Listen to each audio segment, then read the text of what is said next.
नासिर काज़मी ने कहा था कि सियालकोट तू जिंदा रहेगा, ये हमेशा सियालकोट के माथे पर दरख्शां झूमर की तरह चमकता रहे। सियालकोट की जो बुनियाद है वो राजा सल ने आज से 5000 साल पहले रखी। तो ये शहर कई दफ़ा आबाद और बर्बाद हुआ है, लेकिन फिर भी ये चूँकि सतह समंदर से 800 फीट की बुलंदी पर है, इसलिए शहर आज भी मैं समझता हूँ कायम है। तो 1556 से लेकर 1605 तक अकबर बादशाह का दौर आता है। उसने सियालकोट में एक टकसाल भी कायम की थी, यहाँ पे तांबे के सिक्के जो है वो ढाले जाते थे। अली मर्दान खान ने सियालकोट में चिनाब से एक नहर भी निकाली थी जो शहर की तरफ आती थी और इसका पानी मुल्ला अब्दुल हकीम सियालकोटी के तालाब से होकर गुजरता था। कायद आज़म सियालकोट में तशरीफ़ लाए, सबसे पहले वो अल्लामा इकबाल की रिहाइशगाह पर गए, हाथ बांधे कुछ देर जो है वो खड़े रहे और फिर नज़रें उठा के ऊपर की तरफ देखा और बिल्डिंग की तरफ कहा, काश आज इकबाल जिंदा होते। जब कायद आज़म सियालकोट तशरीफ़ लाए थे तो यहाँ मरे कॉलेज के एक तालिब इल्म मोहम्मद असगर,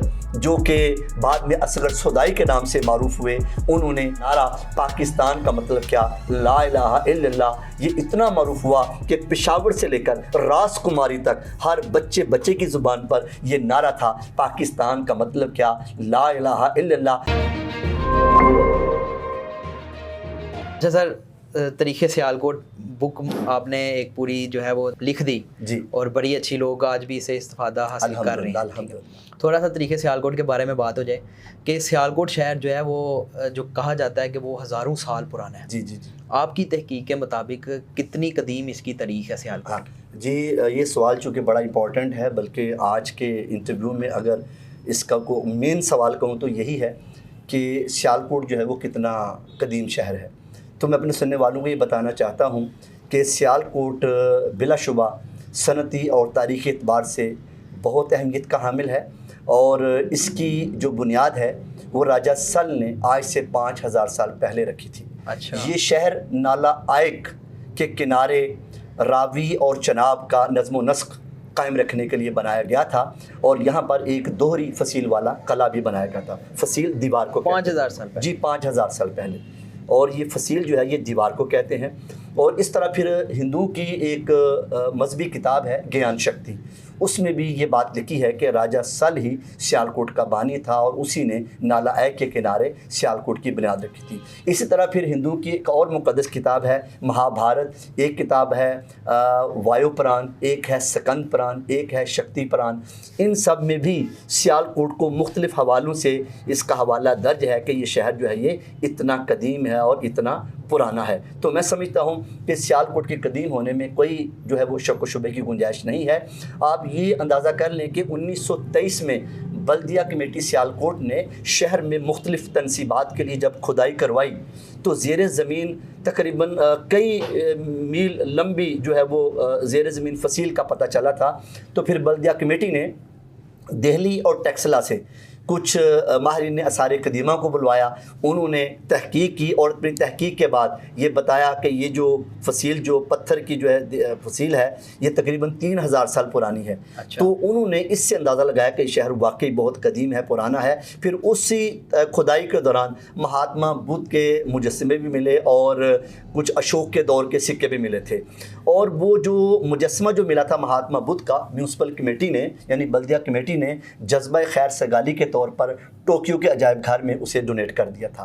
फिर इसी अभी भी मौजूद है? जी, अभी भी वहाँ मौजूद है। फिर हम देखें सियालकोट में बहुत से हुक्मरानों ने यहाँ पे हुक्मरानी की है। अगर हम अकबर बादशाह की बात करें तो 1556 से लेकर 1605 तक अकबर बादशाह का दौर आता है और अकबर बादशाह के दौर में भी सियालकोट ने बड़ी तरक्की की। उसने सियालकोट में एक टकसाल भी कायम की थी, यहाँ पे तांबे के सिक्के जो है वो ढाले जाते थे। फिर उसके बाद जो है वो जहांगीर का दौर आता है और शहनशाह जहांगीर के दौर में सियालकोट का जो हाकिम था वो अली मर्दान खान था। वो पेशे के एतबार से एक इंजीनियर था, उसने शहर में तामीर व तरक्की में बड़ा नुमाया किरदार अदा किया और सियालकोट में उसने एक बहुत बड़ी फसील भी तैयार करवाई जो कि 8 दरवाज़ों पर मुश्तमिल थी। और सियालकोट में दाखिल होने के उस दौर में 8 दरवाजे थे, उनमें आप मोरी गेट और पालाशाह गेट आप भी मशहूर हैं जो कि आप लोग सुनते हैं और लोग भी इसे बखूबी जानते हैं। तो अली मर्दान खान के दौर में ही अली मर्दान खान ने सियालकोट में चिनाब से एक नहर भी निकाली थी जो शहर की तरफ आती थी और इसका पानी मुल्ला अब्दुल हकीम सियालकोटी के तालाब से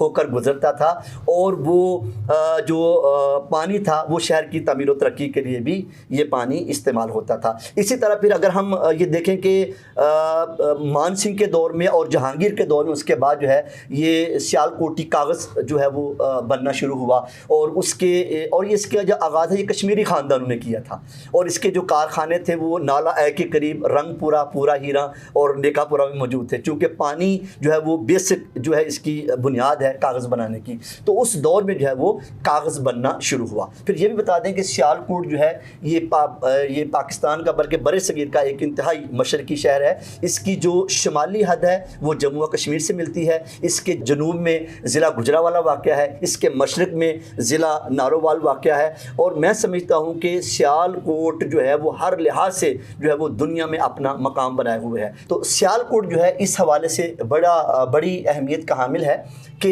यहाँ पे 4 तहसीलें हैं, तहसील डस्का, तहसील पसरूर, तहसील सियालकोट और तहसील पसरूर, ये 4 तहसीलें। फिर यहाँ की जो ख़ास फसलें हैं उनमें गंदम, चावल, चना, जौ, जवार यहाँ की ख़ास फसलें हैं। फिर यहाँ पे बारिशें जो है वो भी जुलाई तक सितंबर होती हैं और ये यहाँ पे ये इलाके ज़ेरे आब भी आ जाते हैं और ये कई दफ़ा शहर तबाह बर्बाद हुआ है। अगर तारीख़ के औराक पलटें तो ये शहर कई दफ़ा आबाद और बर्बाद हुआ है, लेकिन फिर भी ये चूँकि सतह समंदर से 800 फीट की बुलंदी पर है, इसलिए शहर आज भी मैं समझता हूँ कायम है। फिर इसके बाद हम देखते हैं कि अंग्रेज़ों का दौर आ जाता है और 1849 में जो है वो अंग्रेज़ों का कब्ज़ा हो जाता है और फिर सियालकोट से शहर से छौनी से मुत्तसिल एक छौनी एक बनाई गई थी अंग्रेज़ दौर में और वो सर लॉर्ड नेपियर जो थे उन्होंने उस छौनी की बुनियाद रखी थी। आज भी तोपखाना में वो बैरकें मौजूद हैं जो कि लॉर्ड नेपियर के नाम से जो है वो मंसूब की गई हैं।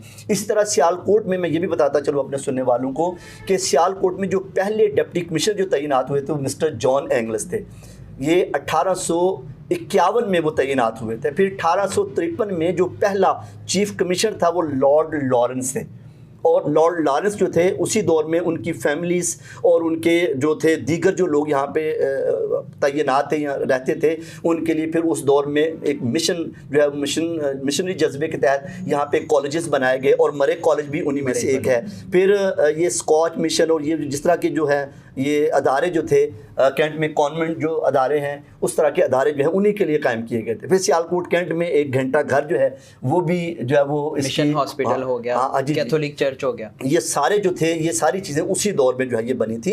फिर हम ये भी देखते हैं कि सियालकोट का जो घंटा घर है वो भी इसकी खूबसूरती को 4 चांद लगाए हुए है। फिर हम ये भी देखते हैं कि अगर हम 18वीं सदी की बात करें तो 1870 में यहाँ पे खेलों के सामान का आगाज़ भी हुआ था। फिर पहला फुटबॉल जो तैयार हुआ था वो भी सियालकोट से ही जो है वो तैयार करके भेजा गया था। फिर हम अगर देखें 1871 को अगर हम आएँ तो 1871 में यहाँ पे म्यूनसिपल बल्दिया कमेटी जो है वो यहाँ पे वो बनी थी। फिर इसी तरह हम देखते हैं कि 1877 में शायर मशरक़ अल्लामा मोहम्मद इकबाल ने यहाँ आँख खोली। यहाँ उनकी जाए पैदाइश सियालकोट में है, कश्मीरी महल्ला में है और वो बच्चा जो स्कॉच मिशन में मौलाना मीर हसन साहब की निगरानी में उनकी क़यादत में जो पढ़ता है उनके ज़ेर साया तो फिर बड़ा होता है और उसकी शायरी से जो है वो पूरी दुनिया फैज़याब होती है। और अल्लामा इकबाल की जो शायरी है वो बड़ी आफाकी है और उन्होंने अपनी शायरी के ज़रिए हिंदुस्तान के करोड़ों मुसलमानों को ये पैगाम दिया कि वो हिंदुस्तान के फरसुदा निज़ाम को जड़ से उखाड़ फेंक दे। लिहाजा अल्लामा इकबाल की शायरी ने नौजवानों के लहू को गरमाया, उनमें एक वलवला ताज़ा पैदा किया और फिर उसी को आगे बढ़ाते हुए कायद आज़म मोहम्मद अली जना मैदान में आते हैं। फिर कायद आज़म मोहम्मद अली जना जो है वो सियालकोट में भी तशरीफ़ लाते हैं। उन दिनों पाकिस्तान की तहरीक का भी आगाज़ नहीं हुआ था। कायद आज़म मोहम्मद अली जना 1944 को 28, 29 और 30 अप्रैल कायद आज़म सियालकोट में तशरीफ़ लाए। सबसे पहले वो अल्लामा इकबाल की रहायशगाह पर गए थे और एक जुलूस की शक्ल में वो यहाँ से गए थे और ये बस जंदर बाज़ार से इमाम साहब रोड से गुजर कर अड्डा पसूरियाँ सीधा अल्लामा इकबाल के घर की तरफ जो है वो गए थे। और अल्लामा इकबाल की घर के बाहर रिहाइश के बाहर कायद आज़म मोहम्मद अली जना हाथ बांधे कुछ देर जो है वो खड़े रहे और फिर नज़रें उठा के ऊपर की तरफ देखा और बिल्डिंग की तरफ कहा, काश आज इकबाल ज़िंदा होते। तो वहीं से फिर कायद आज़म जो है वो जलसागाह की तरफ चले गए। फिर उसके बाद उन्होंने 1-2 रोज़ जहाँ पे वो तैनात अपने वो यहाँ पे वो रहे और उन्होंने फिर गवर्नमेंट मरे कॉलेज में जो है वो भी ख़िताब किया, नौजवानों से ख़िताब किया, तलबा से ख़िताब किया और अपनी तकरीर में उन्होंने कहा कि आज ये जो आपका जज्बा मैं देख रहा हूँ, आज मीर हसन हॉल में ये जो आज नौजवानों का मैं जज्बा देख रहा हूँ, इसको देख कर मैं अपने आप को जवान महसूस करता हूँ। उन्होंने ईमान, इत्तेहाद और यकीन मुहकम का नारा इसी हाल में लगाया था और कायद-ए-आज़म ने नौजवानों को कहा था कि वो अपनी तालीम जो है उसकी तरफ तवज्जो दें और बाकी काम जो बाद में होंगे। फिर कायद-ए-आज़म मोहम्मद अली जिन्नाह कि इस दौरे के बाद सियालकोट मुस्लिम लीग का गढ़ बन गया और आप देखते हैं कि किस तरह फिर मुस्लिम लीग ने कायद-ए-आज़म की क़यादत में किस तरह तरक्की की और फिर इसी प्लेटफॉर्म से पाकिस्तान जो मार्ज़ वजूद में आया। और उन्हीं दिनों जब कायद-ए-आज़म सियालकोट तशरीफ़ लाए थे तो यहाँ मरे कॉलेज के एक तालिब इल्म मोहम्मद असगर, जो कि बाद में असगर सौदाई के नाम से मारूफ़ हुए, उन्होंने तराना नगमा जो है वो ये पाकिस्तान का मतलब क्या, ला इलाहा इल्लल्लाह पूरी नज़म लिखी और उस नज़म का एक बंद जो था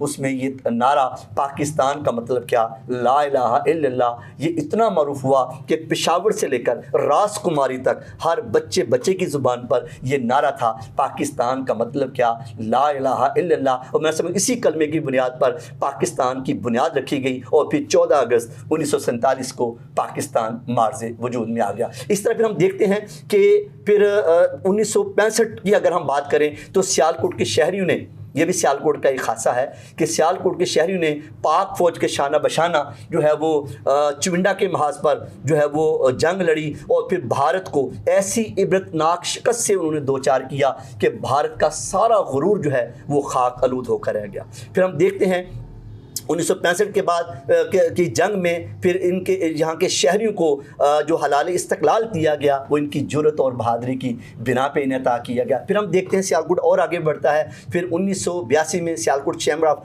कॉमर्स इंडस्ट्री की बुनियाद रखी गई। एडी भुट्टा जो थे इसके बानी थे और सियालकोट चैम्बर ने यहाँ बहुत से सनतकार जो हैं उन्होंने अपना माल जो है वो एक्सपोर्ट किया, सियालकोट को तरक्की दी और फिर अपनी मदद आपके तहत इन्होंने यहाँ पे सियालकोट एयरपोर्ट की बुनियाद रखी और पूरी दुनिया ने देखा कि ये पहला प्राइवेट सेक्टर पे एयरपोर्ट बना है जो कि पूरी दुनिया में एक रोशन मिसाल है। इसके बाद इन्होंने फिर ड्राई पोर्ट जो है उसकी वो बुनियाद रखी और इसके साथ साथ अभी इन्होंने एयर सियाल जो है प्राइवेट सेक्टर पे जो निजी एयरलाइन जो है वो बनाई है। मैं समझता हूँ ये इनका बहुत बड़ा कारनामा है इस शहर सियालकोट के लोगों का कि इन्होंने हर दौर में अपना हिस्सा डाला है और एक अपनी जो है वो अपनी मुनफरिद पहचान बनाई है और इंशाअल्लाह ये पहचान कोई ख़त्म नहीं कर सकता, क्योंकि इसीलिए वो नासिर काज़मी ने कहा था कि सियालकोट तू ज़िंदा रहेगा। और मैं समझता हूँ उसका ये जो मिसरा है ये हमेशा सियालकोट के माथे पर दरख्शां झूमर की तरह चमकता रहेगा। सर बहुत अच्छा आपने बयान किया। बेशक जो सियालकोट की तारीख़ है वो एक रोशनी की तरह है और हर दौर में सियालकोट का एक नाम रहा है और सनती लिहाज से भी जो है वो हर दौर में सनत भी सियालकोट की सबसे आगे रही है।